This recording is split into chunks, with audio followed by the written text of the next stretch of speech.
There are mysteries on the Outlaw Road that even the oldest riders struggle to explain. Stories told in hushed tones around campfires, with eyes lowered and engines cooling in the dark. But none of them match the story of the Harley that refused to die, the bike that kept, running long after its rider had vanished into thin air. A machine idling in the middle of the desert, with no one in the saddle, no footprints leading away, and no trace of the man who rode it last. A legend so unsettling that even the toughest bikers admit it still chills their bones. It happened on an empty desert highway outside a place called Lone Mesa, a stretch of road so isolated that you can ride 50 miles without seeing another soul. The rider was a man named Cole Barrett, a quiet, disciplined biker known for two things: the precision of his riding and the way he always took care of his Harley like it was alive. He wasn't the kind of man who lost control. He wasn't reckless. He wasn't scared of much. And that's what makes his disappearance so haunting. On a late autumn evening, Cole left a small roadhouse after checking in with a few friends. He said he was heading home before the desert cold rolled in. Nothing unusual, nothing strange. He strapped on his gloves, fired up his Harley, and rode out into the fading orange light. Several riders offered to accompany him. Desert nights in Lone Mesa can play tricks on the mind, but he waved them off with a calm grin.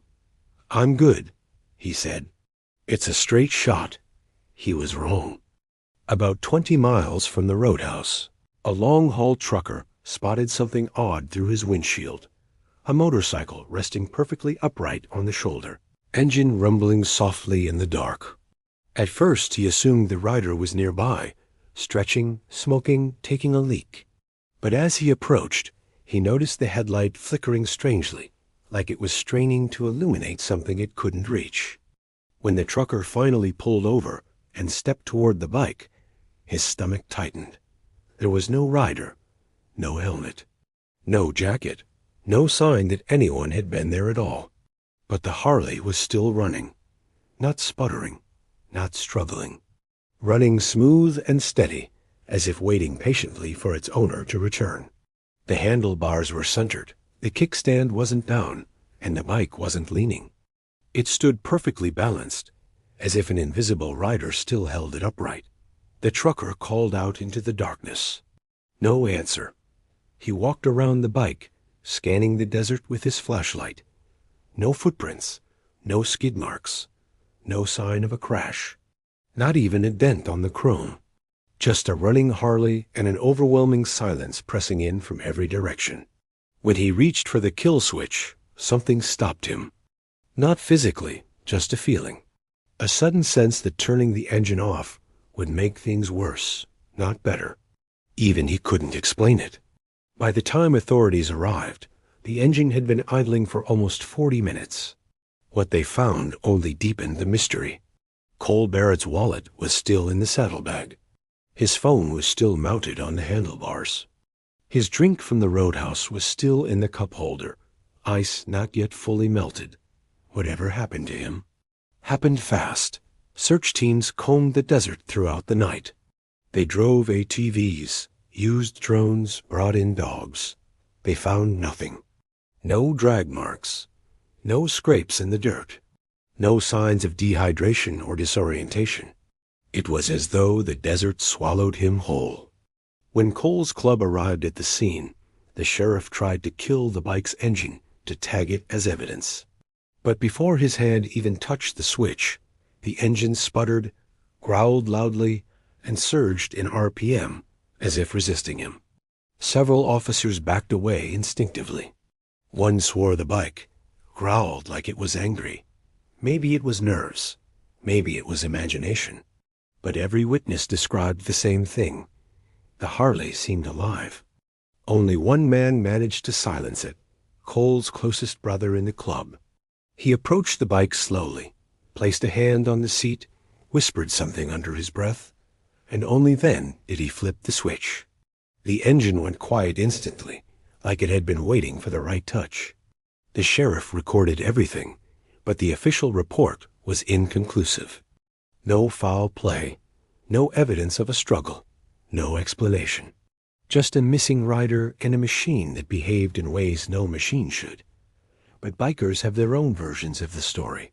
Some say Cole simply rode too far into the dark and got lost in the desert winds, his tracks erased before anyone could find them.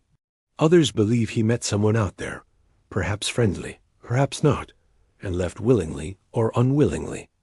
A few whisper about the supernatural, about desert spirits, ghost highways, and the belief that certain roads require a price. But the version that rattles bikers the most comes from a lone witness, a rancher who lived a few miles from where the Harley was found. He claims that on the same night, around the same time, he heard a motorcycle roaring across his land at impossible speed. He stepped outside, looked across the flats, and saw a headlight racing toward the horizon. But the light was too low, too steady.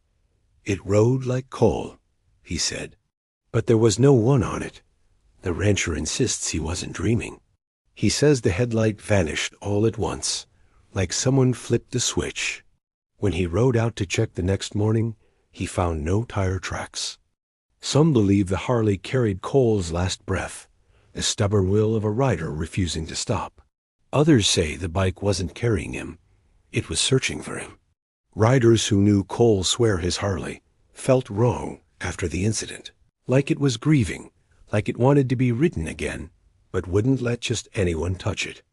Machines don't think. But anyone who rides long enough knows the bond between biker and bike can blur the line between metal and spirit. Cole Barrett was never found. Not a bone. Not a boot. Not a scrap of clothing. His Harley was eventually returned to his family, but not a single member of his club could bring themselves to ride it.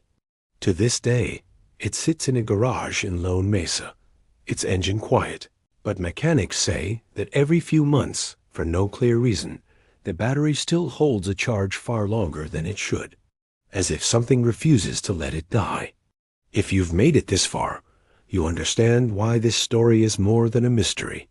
It's a reminder of the strange things that can happen on empty highways, in places where the desert keeps secrets better than any man. And it's a reminder that sometimes a machine can tell you more about a rider's fate than the road ever will. If you want more true biker legends, more disappearances, more unexplained events, more outlaw road stories, hit subscribe and stay with us.